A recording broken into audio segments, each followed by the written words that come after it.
അനുഗ്രഹിക്കപ്പെട്ട നല്ല സമയത്തിനായി ഞാൻ ദൈവത്തെ സ്തുതിക്കുന്നു, സ്തോത്രം ചെയ്യുന്നു. ദൈവവചനം ശ്രമിച്ചുകൊണ്ടിരിക്കുന്ന എല്ലാ ദൈവമക്കൾക്കും വീണ്ടും വരാമെന്നരുളി ചെയ്തവനായ കർത്താവായ യേശു ക്രിസ്തുവിൻ്റെ ധന്യനാമത്തിൽ ഞാൻ എൻ്റെ സ്നേഹവന്ദനം അറിയിക്കുന്നു. ഇന്നത്തെ അല്പസമയത്തെ ചിന്തയ്ക്കായി 66 സങ്കീർത്തനം 16 വാക്യം നമുക്ക് വായിക്കാം. സകല ഭക്തന്മാരുമായുള്ളവരെ വന്ന് കേൾപ്പിൻ, അവൻ എൻ്റെ പ്രാണന് വേണ്ടി ചെയ്തത് ഞാൻ വിവരിക്കാം. അനുഗ്രഹിക്കപ്പെട്ട ഒരു വേദവാക്യമാണ് നാം കേട്ടത്. 66 സങ്കീർത്തനം ആരെഴുതിയെന്ന് നമുക്കറിയില്ല, എങ്കിലും അതിലെ വരികൾ ശ്രദ്ധിച്ചാൽ ദാവീദ് ഇത് എഴുതി എന്നതിന് സംശയമില്ല. ഉയർച്ചയ്ക്ക് യാതൊരു സാധ്യതയും ഇല്ലാതിരുന്ന സമയത്ത് ദൈവഭയമുള്ളവനായിരുന്ന ദാവീദ് ദൈവത്തെ പ്രസാദിപ്പിക്കുവാനും പാടി സ്തുതിക്കുവാനും തുടങ്ങി. മറ്റെന്തിനേക്കാളും ദൈവമഹത്വം ദർശിക്കുവാനുള്ള അവൻ്റെ ആഗ്രഹം ദൈവം തിരിച്ചറിയുകയും ദൈവം തൻ്റെ മഹത്വം പല സാഹചര്യങ്ങളിലും അവനെ കാണിക്കുകയും ചെയ്തു. ഒരുത്തൻ്റെ വരികൾ യഹോവയ്ക്ക് ഇഷ്ടമായിരിക്കുമ്പോൾ അവൻ അവൻ്റെ ശത്രുക്കളെയും അവനോട് ഇണക്കും എന്ന് സദൃശവാക്യങ്ങൾ 16 അധ്യായം 7 വാക്യത്തിലും, ഒരു മനുഷ്യൻ്റെ വരിയിൽ പ്രസാദം തോന്നിയാൽ യഹോവ അവൻ്റെ ഗമനം സ്ഥിരമാക്കുന്നു എന്ന് 37 സങ്കീർത്തനം 23 വാക്യത്തിലും രേഖപ്പെടുത്തിയിരിക്കുന്നു. ദൈവത്തെ അന്വേഷിക്കുന്ന ബുദ്ധിമാനുണ്ടോ എന്ന് കാണുവാൻ യഹോവ സ്വർഗത്തിൽ നിന്ന് മനുഷ്യപുത്രന്മാർ നോക്കുന്നു എന്ന് 14 സങ്കീർത്തനം 2 വാക്യത്തിൽ രേഖപ്പെടുത്തിയിരിക്കുന്നു. ദൈവം നോക്കിയപ്പോൾ ദാവീദ് ദൈവ ഭയമുള്ളവനായി ജീവിക്കുന്നത് കണ്ടെത്തുകയും ദൈവത്തിൻ്റെ ദാവീദിനെ ബോധിക്കുകയും ചെയ്തു. അതുകൊണ്ട് തന്നെ പാപത്തിൽ വീഴാതെ വണ്ണം ദൈവം അവൻ്റെ പാതകളെ ക്രമപ്പെടുത്തി.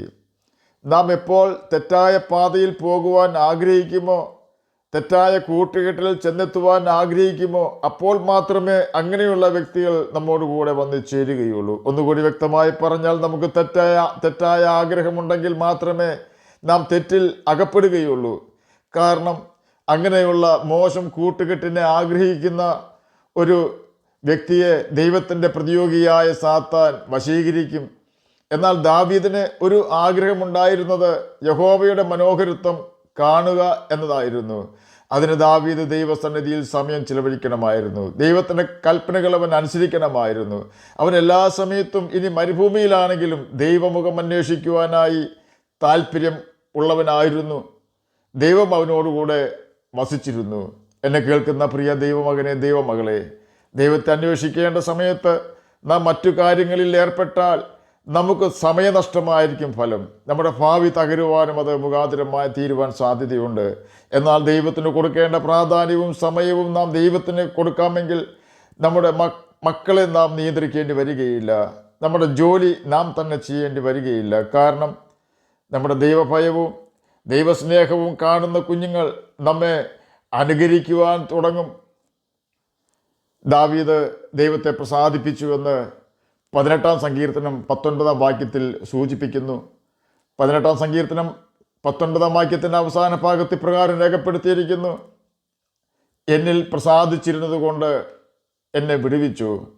പാപം ചെയ്യാതെ നാം ദൈവത്തെ പ്രസാദിപ്പിച്ചാൽ ദൈവം നമ്മുടെ കൈവേലയെ സാധ്യമാക്കി തരികയും നമ്മെ അവൻ വിശാലതയിലേക്ക് കൊണ്ടുവരികയും ചെയ്യും. സങ്കീർത്തനക്കാരന് ദൈവം അപ്രകാരം ഉപകാരങ്ങൾ അനവധി ചെയ്തിരുന്നതിനാൽ അവൻ 66 സങ്കീർത്തനം 16 വാക്യത്തിൽ കൂടി നമ്മോട് പറയുകയാണ്: സകല ഭക്തന്മാരുമായുള്ളവരെ വന്ന് കേൾപ്പിൻ, അവൻ എൻ്റെ പ്രാണന് വേണ്ടി ചെയ്തത് ഞാൻ വിവരിക്കാം.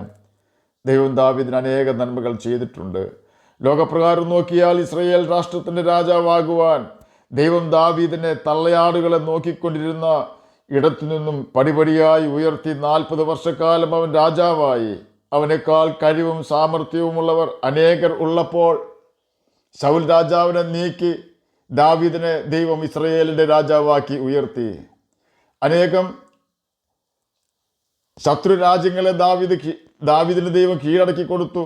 12 ഗോത്രമുള്ളതിൽ യഹൂദാ ഗോത്രവും ബെന്യാമീൻ ഗോത്രവും ഒഴിച്ച ശേഷം 10 ഗോത്രം അവനോട് കലഹിച്ചുവെങ്കിലും ദാവീദിനെ ജയിക്കുവാൻ അവർക്ക് കഴിഞ്ഞില്ല. കാരണം ജനത്തിൻ്റെ കലഹത്തിൽ നിന്നും ദൈവം അവനെ വിടുവിച്ചു എന്ന് 18 സങ്കീർത്തനം 43 വാക്യത്തിൽ വിവരിച്ചിരിക്കുന്നു. 18 സങ്കീർത്തനത്തിലും 30 സങ്കീർത്തനത്തിലും ദൈവം തനിക്ക് വേണ്ടി എന്തെല്ലാം നന്മകൾ ചെയ്തിരിക്കുന്നുവെന്ന് വിവരിച്ചിട്ടുണ്ട്. തന്നെയുമല്ല, ദാവീദ് എഴുതിയ എല്ലാ സങ്കീർത്തനങ്ങളിലും അഭിമാനത്തോടെ തൻ്റെ ദൈവത്തെ സ്തുതിക്കുകയും ദൈവം തനിക്ക് ചെയ്ത എല്ലാ നന്മകളെക്കുറിച്ചും വർണ്ണിക്കുകയും ചെയ്യുന്നുണ്ട്. ദൈവം ദാനമായി തനിക്ക് നൽകി തന്ന ഏതെങ്കിലും ഭൗതിക നന്മകളിലോ ഏതെങ്കിലും ശക്തിയിലോ കഴിവിലോ ഇസ്രയേലിൻ്റെ രാജപദവിയിലോ ദാവീദ് നിഗളിക്കുകയോ ദൈവത്തെ മറന്ന് ജീവിക്കുകയോ ദൈവം കൊടുത്ത പദവികളിൽ അവൻ ആശ്രയിക്കുകയോ ചെയ്തില്ല എന്ന് നാം കേട്ട വാക്യങ്ങളിൽ കൂടി നമുക്ക് മനസ്സിലാക്കുവാൻ കഴിയും. ദാവീദിൻ്റെ ഭാഷയിൽ പറഞ്ഞാൽ ഈ വക ഭൗതിക നന്മകളെല്ലാം എൻ്റെ പിന്നാലെ വരും, ഞാൻ യഹോവയുടെ ആലയത്തിൽ ദീർഘകാലം വസിക്കും എന്നാണ് ദാവീദ് പറഞ്ഞിട്ടുള്ളത്. 23-ാം സങ്കീർത്തനം 6-ാം വാക്യത്തിൽ നമുക്കിത് കാണുവാൻ കഴിയും. ഈ ഭൗതിക നന്മകളെക്കുറിച്ചല്ല 66-ാം സങ്കീർത്തനം 16-ാം വാക്യത്തിൽ സങ്കീർത്തനക്കാരൻ ദൈവഭക്തന്മാരെ വന്ന് കേൾപ്പിൻ എന്ന് പറഞ്ഞിട്ടുള്ളത്. പിന്നെയോ ദാവീദിന്റെ പ്രാണന് വേണ്ടി ചെയ്ത നന്മകളെ ഉദ്ദേശിച്ചാണ്. അവനെൻ്റെ പ്രാണന് വേണ്ടി ചെയ്തത് ഞാൻ വിവരിക്കാം എന്നാണ് സങ്കീർത്തനക്കാരൻ പറഞ്ഞിട്ടുള്ളത്. ദാവീദിന്റെ പ്രാണന് വേണ്ടി, നമ്മുടെ പ്രാണന് വേണ്ടി ദൈവം എന്തെല്ലാം കാര്യങ്ങളാണ് ചെയ്തിരിക്കുന്നത് എന്ന് നമുക്ക് അല്പമായി ചിന്തിക്കാം. പ്രാണൻ എന്നാൽ ജീവൻ എന്നും ആത്മാവ് എന്നും അർത്ഥമുണ്ട്. പ്രാണൻ എന്ന വാക്ക് ഇംഗ്ലീഷിൽ സോൾ എന്നാണ് രേഖപ്പെടുത്തിയിരിക്കുന്നത്. ദാവീദിന്റെ ആത്മാവിനെ ദൈവം വീണ്ടെടുത്തു എന്നതിലാണ് അവൻ ഏറ്റവും അധികം സന്തോഷിക്കുന്നത്. അവൻ്റെ ശരീരം അവൻ മരിച്ചപ്പോൾ ദ്രവിച്ചു പോയി എന്ന് ബൈബിളിൽ തന്നെ രേഖപ്പെടുത്തിയിട്ടുണ്ട്. എന്നാൽ ദൈവത്താൽ വീണ്ടെടുക്കപ്പെട്ട അവൻ്റെ ആത്മാവ് ഇന്നും ദൈവത്തെ പാടി സ്തുതിച്ചുകൊണ്ടിരിക്കുന്നു. ദാവീദ് തനിക്ക് ദൈവം കൊടുത്ത ഭൗതിക നന്മകളിലും രാജപദവിയിലും ആശ്രയിച്ചിരുന്നു എങ്കിൽ മരണത്തോടെ അവൻ്റെ പേര് മാഞ്ഞു പോകുമായിരുന്നു. 49-ാം സങ്കീർത്തനം 6-ാം വാക്യത്തിൽ ഇപ്രകാരം രേഖപ്പെടുത്തിയിരിക്കുന്നു: അവർ തങ്ങളുടെ സമ്പത്തിൽ ആശ്രയിക്കുകയും ധനസമൃദ്ധിയിൽ പ്രശംസിക്കുകയും ചെയ്യുന്നു. കോരഹ് പുത്രന്മാർ പറയുന്ന വാക്കുകളാണിത്. അവർ എന്ന വാക്ക് ഇവിടെ ഉപയോഗിച്ചിരിക്കുന്നത് എന്തിനാണെന്ന് ചോദിച്ചാൽ, ആരാണോ ഈ ലോകത്ത് ജീവിക്കുമ്പോൾ ദൈവം തരുന്ന ഭൗതിക സമ്പത്തിൽ ആശ്രയിക്കുന്നത് അവരെ എല്ലാവരെയും ഉദ്ദേശിച്ചുകൊണ്ടാണ്. ജ്ഞാനികൾ മരിക്കുകയും മൂഢനും മൃഗപ്രായനും ഒരുപോലെ നശിക്കുകയും തങ്ങളുടെ സമ്പാദ്യം മറ്റുള്ളവർക്ക് വിട്ടേച്ചു പോവുകയും ചെയ്യുന്നത് കാണുന്നുവല്ലോ എന്ന് 49-ാം സങ്കീർത്തനം 10-ാം വാക്യത്തിൽ രേഖപ്പെടുത്തിയിരിക്കുന്നു. അതുപോലെ തന്നെ തങ്ങളുടെ ഭവനങ്ങൾ ശാശ്വതമായും തങ്ങളുടെ വാസസ്ഥലങ്ങൾ തലമുറയായും നിൽക്കും എന്നിങ്ങനെയാകുന്നു അവരുടെ അന്തർഗതം. തങ്ങളുടെ നിലങ്ങൾക്ക് അവർ തങ്ങളുടെ പേരിടുന്നു, എന്നാൽ മനുഷ്യൻ ബഹുമാനത്തിൽ നിലനിൽക്കുകയില്ല എന്ന് 49-ാം സങ്കീർത്തനം 11-ാം വാക്യത്തിലും 12-ാം വാക്യത്തിൻ്റെ ആദ്യ ഭാഗത്തും രേഖപ്പെടുത്തിയിരിക്കുന്നു. ഇതെല്ലാം സ്വന്തം കഴിവിലും സമ്പത്തിലും ഭൗതിക നന്മകളിലും ആശ്രയിക്കുന്നവരുടെ ഗതിയാകുന്നുവെന്ന് 49-ാം സങ്കീർത്തനം 13-ാം വാക്യത്തിൽ രേഖപ്പെടുത്തിയിരിക്കുന്നു. അതുകൊണ്ടാണ് ദാവീദ് തനിക്ക് ലഭിച്ച ഭൗതിക നന്മകളിലോ രാജപദവിയിലോ ആശ്രയിക്കാതെ ദൈവം തൻ്റെ ആത്മാവിന് വേണ്ടി ചെയ്തത് വിവരിക്കാമെന്ന് പ്രസ്താവിച്ചിരിക്കുന്നത്. കാരണം 49-ാം സങ്കീർത്തനം 7 മുതൽ 9 വരെയുള്ള വാക്യങ്ങളിൽ പ്രകാരം രേഖപ്പെടുത്തിയിരിക്കുന്നു: സഹോദരൻ ശവക്കുഴി കാണാതെ എന്നേക്കും ജീവിച്ചിരിക്കേണ്ടതിനെ അവനെ വീണ്ടെടുക്കുവാനോ ദൈവത്തിന് വീണ്ടെടുപ്പ് വില കൊടുക്കുവാനോ ആർക്കും കഴിയുകയില്ല. അവരുടെ വീണ്ടെടുപ്പ് വിലയേറിയത്, അത് ഒരു നാളും സാധിക്കുകയില്ല എന്നാണ് വിവരിച്ചിരിക്കുന്നത്.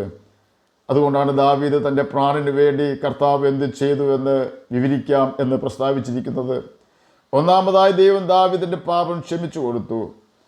32-ാം സങ്കീർത്തനം 5-ാം വാക്യത്തിൽ ഇത് രേഖപ്പെടുത്തിയിരിക്കുന്നു: ഞാൻ എൻ്റെ പാപം നിന്നോട് അറിയിച്ചു, എൻ്റെ അകൃത്യം മറച്ചതുമില്ല.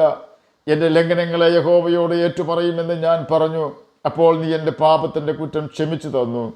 32-ാം സങ്കീർത്തനം 5-ാം വാക്യമാണ് നാം കേട്ടത്. ഒരു വ്യക്തിയുടെ പാപം ക്ഷമിച്ചു കിട്ടുക എന്നത് ചെറിയ കാര്യമല്ല. നാം കേട്ടു, ആത്മാവിൻ്റെ വീണ്ടെടുപ്പ് വിലയേറിയതാണ്. പാപത്തിൻ്റെ പരിഹാരം വരുത്താതെ നമ്മുടെ പാപം ദൈവം ക്ഷമിച്ചു എന്ന് പറഞ്ഞാൽ അതുകൊണ്ട് യാതൊരു പ്രയോജനവും ഉണ്ടാവുകയില്ല. കാരണം സാത്താൻ ദൈവത്തോട് പറയും, നീ ചെയ്തത് തെറ്റാണെന്ന്. കാരണം പാപിയായ മനുഷ്യൻ എൻ്റെ അടിമയാണ്, അവനിൽ പാപമുണ്ട് എന്ന് സാത്താൻ പറയും. കാരണം നമ്മുടെ പാപത്തിൻ്റെ രേഖ സാത്താൻ്റെ കയ്യിൽ അപ്പോൾ ചെന്നിരിക്കും. നീതിമാനായ ദൈവത്തിന് അപ്രകാരം പാപികളെ നീതീകരിക്കുവാൻ അവൻ്റെ നീതി അവനെ സമ്മതിക്കുകയില്ല. അപ്പോൾ തൻ്റെ സ്നേഹവാനായ ദൈവത്തിന് അവൻ പാപിയെ സ്നേഹിക്കുകയും പാപത്തെ വെറുക്കുകയും ചെയ്യുന്നതിനാൽ അവരെ നരകത്തിൽ തള്ളിക്കളയുവാനും കഴിയുകയില്ല. ഈ പ്രതിസന്ധിയിലാണ് ദൈവം താൻ തന്നെ മനുഷ്യനായി യേശു എന്ന നാമത്തിൽ ഭൂമിയിൽ വന്ന് മനുഷ്യരായ നാം ഓരോരുത്തരുടെയും ദാവീദ് പഴയ നിയമപ്രമാണങ്ങൾ അനുസരിച്ച് ജീവിച്ചവനാകിയാൽ ദാവീദിൻ്റെയും പാപം യേശുവിൻ്റെ ചുമലിൽ വഹിക്കുകയും പാപത്തിൻ്റെ പരിഹാരം, പാപത്തിൻ്റെ പരിണത ഫലമായി നമ്മിൽ വന്നു ചേർന്ന ശാപം യേശുവിൻ്റെതായി അവൻ ചുമക്കുകയും ചെയ്ത് കാൽവരി ക്രൂശിൽ നമുക്ക് വേണ്ടി പാപിയും ശാപഗ്രസ്തനുമായി മരത്തിന്മേൽ തൂങ്ങി ക്രൂശിക്കപ്പെട്ട് മരിച്ചടക്കപ്പെട്ട് പ്രവാചക പുസ്തകങ്ങളിൽ എഴുതിയിരിക്കുന്നത് പോലെ മൂന്നാം നാൾ ഉയർത്തെഴുന്നേറ്റ് സ്വർഗത്തിലേക്ക് കരകയറി പിതാവിൻ്റെ വലത്തുഭാഗത്തിരുന്ന് നമുക്ക് വേണ്ടി മധ്യസ്ഥത കഴിച്ചുകൊണ്ടിരിക്കുന്നു. യേശു നമ്മുടെ പാപങ്ങൾ സ്വയം ഏറ്റെടുത്ത് ക്രൂശിൽ രക്തം ചിന്തിയപ്പോൾ യേശുവിൻ്റെ രക്തമാണ് നമ്മുടെ പാപങ്ങൾക്ക് പ്രായശ്ചിത്തമായി തീർന്നത്. എബ്രായർക്ക് എഴുതിയ ലേഖനം 9-22 വാക്യത്തിൻ്റെ അവസാന ഭാഗത്തിൽ ഇപ്രകാരം രേഖപ്പെടുത്തിയിരിക്കുന്നു: രക്തം ചൊരിഞ്ഞിട്ടല്ലാതെ വിമോചനമില്ല. അത് ദൈവത്തിൻ്റെ നിയമമാണ്. ആടിൻ്റെയോ കാളയുടെയോ രക്തത്തിൻ്റെ മനുഷ്യൻ്റെ പാപത്തെ മറയ്ക്കുവാൻ കഴിയും എങ്കിലും ആത്മാവിനെ പാപത്തിൽ നിന്നും വീണ്ടെടുക്കുവാൻ പാപമില്ലാത്ത മനുഷ്യരക്തം തന്നെ വേണ്ടിയിരുന്നു. ആദാമിൽ നിന്നുള്ള മനുഷ്യർ മാത്രമേ ഭൂമിയിലുള്ളൂ.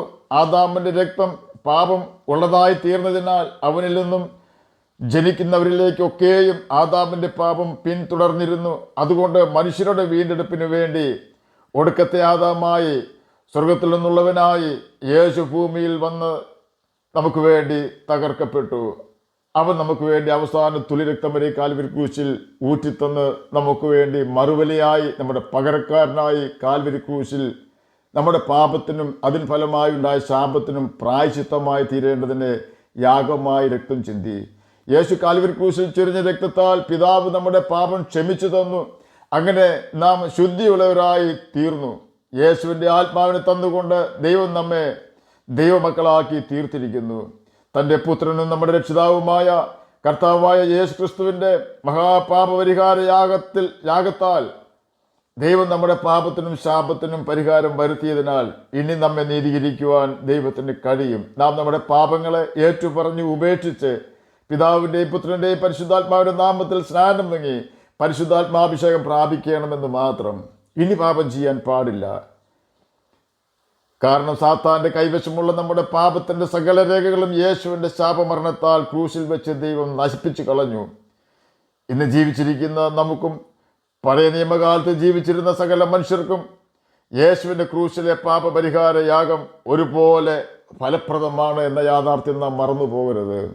ഈ യാഥാർത്ഥ്യം ദൈവാത്മാവിൽ മനസ്സിലാക്കിക്കൊണ്ട് ദാവീദ് പറയുകയാണ്: സകല ഭക്തന്മാരുമായുള്ളവരെ വന്ന് കേൾപ്പിൻ, ദൈവം എൻ്റെ പ്രാണന് വേണ്ടി ചെയ്തത് ഞാൻ വിവരിക്കാം. ഭക്തന്മാർ എന്നാൽ ദൈവഭയമുള്ളവർ എന്നാണ് അർത്ഥം. ദൈവഭയമുള്ളവർക്ക് മാത്രമേ ദാവീദിൻ്റെ സാക്ഷ്യത്തിൽ താല്പര്യമുണ്ടാവുകയുള്ളൂ. അതുകൊണ്ടാണ് താൻ ഭക്തന്മാരെ വന്ന് കേൾപ്പിൻ എന്ന് പ്രസ്താവിച്ചത്. ആകയാൽ ദാവീദ് ആത്മരക്ഷ പ്രാപിച്ചതുപോലെ നാം ആത്മരക്ഷ പ്രാപിക്കുവാൻ ദാവീദ് നമുക്ക് ബുദ്ധിപദേശം തരുന്നു. നമ്മെ കർത്താവിൻ്റെ ദാസൻ ഉത്സാഹിപ്പിക്കുകയാണ് ആത്മരക്ഷ പ്രാപിക്കുവാൻ. എന്നെ കേൾക്കുന്ന ഏതെങ്കിലും വ്യക്തികൾ ആത്മരക്ഷ പ്രാപിക്കാത്തവരായിട്ടുണ്ടെങ്കിൽ ഇന്ന് തന്നെ യേശു തരുന്ന ആത്മരക്ഷ സൗജന്യമായി പ്രാപിക്കുവാൻ യേശുവിൻ്റെ അടുക്കിലേക്ക് ഓടി വരൂ. നാളെ എന്ന ദിവസം നമുക്കുള്ളതല്ല എന്ന യാഥാർത്ഥ്യം നാം മറന്നു പോകരുത്. അതുപോലെ തന്നെ ആത്മരക്ഷ പ്രാപിച്ച ദൈവമക്കൾ എന്ത് വില കൊടുത്തും പാപത്തോട് പോരാടി ആത്മരക്ഷ നഷ്ടപ്പെടുത്താതെ സൂക്ഷിക്കുവാൻ ഉത്സാഹിക്കേണ്ടത് ഏറ്റവും ആവശ്യമാണ്. കാരണം നമ്മുടെ ആത്മാവിൻ്റെ വീണ്ടെടുപ്പ് വിലയേറിയതാണ്. അത് കർത്താവായ യേശു ക്രിസ്തു കാൽവരി ക്രൂശിൽ നമുക്ക് വേണ്ടി നിർവഹിച്ചു കഴിഞ്ഞു. നിത്യനരകത്തിൽ നിന്നാണ് കർത്താവ് തൻ്റെ രക്തത്താൽ നമ്മെ വീണ്ടെടുത്തത്. ആകയാൽ അവൻ്റെ കൽപ്പനകൾ പ്രമാണിച്ചുകൊണ്ട് അവൻ്റെ സ്നേഹത്തിൽ വസിക്കുകയും നിത്യജീവൻ നമുക്ക് അവകാശികളായി തീരുകയും ചെയ്യാം. അതിന് കർത്താവ് നമ്മെ സഹായിക്കട്ടെ എന്ന് പ്രാർത്ഥിച്ചുകൊണ്ട് ഞാൻ എൻ്റെ വാക്കുകളിൽ നിന്ന് വിരമിക്കുന്നു. നമുക്ക് പ്രാർത്ഥിക്കാം. ഞങ്ങളെ സ്നേഹിക്കുന്ന സ്വർഗീയ പിതാവേ, നല്ല വചനത്തിനായി ഇങ്ങനെ സ്തുതിക്കുന്നു, സ്തോത്രം ചെയ്യുന്നു. എന്നെ കേൾക്കുന്ന ഏതെങ്കിലും പ്രിയപ്പെട്ടവർ ആത്മരക്ഷ പ്രാപിക്കാത്തവരായിട്ട് ഉണ്ടെങ്കിൽ അങ്ങയുടെ കൃപ അവർക്ക് കൊടുക്കണമേ. അവരുടെ ഹൃദയദൃഷ്ടി പ്രകാശിപ്പിക്കണമേ. അങ്ങയുടെ വചനം വായിക്കുവാനും ഗ്രഹിക്കുവാനും അതിന് പ്രകാരം ജീവിക്കുവാനും മടിയനെ കേൾക്കുന്ന അങ്ങയുടെ മക്കളെ സഹായിക്കണമേ. രോഗത്താൽ ഭാരപ്പെടുന്നവർക്ക് രോഗസൗഖ്യം കൊടുക്കണമേ. പഠിക്കുന്ന കുഞ്ഞുങ്ങൾക്ക് പഠിക്കുവാനുള്ള ബുദ്ധിയും ജ്ഞാനവും ഓർമ്മശക്തിയും കൊടുക്കണമേ. പ്രാർത്ഥന കേട്ടതിനായി സ്തോത്രം. യേശുവിൻ്റെ നാമത്തിൽ തന്നെ ആമേൻ. കർത്താവ് എല്ലാവരെയും അനുഗ്രഹിക്കട്ടെ. സ്തോത്രം.